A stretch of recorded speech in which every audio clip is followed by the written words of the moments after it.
chasing now. The girls are down that way.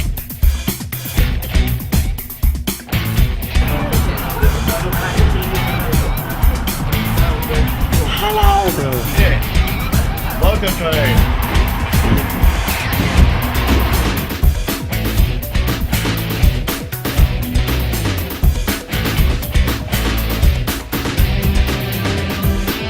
In Russian Orthodox Church, it is very unusual.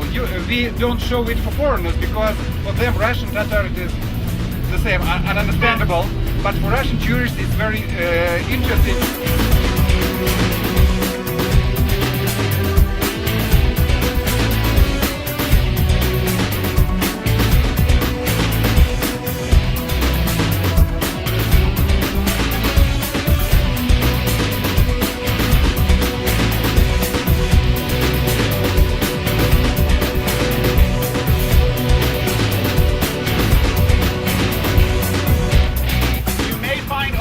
Mark, or you may find an F, in which case it's a false. Go back to the check.